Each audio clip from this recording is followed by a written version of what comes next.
We were at war with Russia, be it Soviet Union or Russian Empire, for 300 years. So every time someone says this is a NATO-provoked, US-provoked conflict, no one in Ukraine buys that.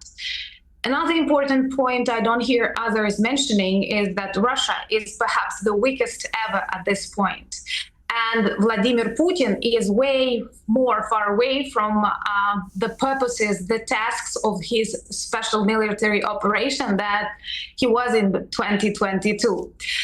He wanted to demilitarize Ukraine. Now we are pretty militarized, and also a lot of facilities, military facilities, are built inside Ukraine. And I hope a time will come when we will use our ballistic missiles without asking a permission or getting some restrictions on targeting Russian oil refineries, which is super unfair.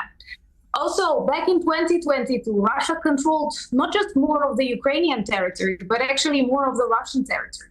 This war exposed that Putin's blitzkrieg failed, and his intelligence perhaps informed him really bad about the attitude inside Ukraine. Then we demonstrated that Russia has super vulnerable borders and their intelligence is not working properly. Russia is now literally a no-fly zone. First of all, because of the Ukrainian drones targeting legitimate military facilities and other stuff, and they literally closed their airports. There are explosions, air raid alerts in dozens of the Russian regions. When did it start? After Putin decided he will defend Russia this way. So literally all of his plans collapsed. And moreover, former satellites of Russia, countries like Armenia, like Kazakhstan, they realize what threats Russia imposes for their sovereignty and independence, and they actually started going away from Russia. That's exactly what we witness right now.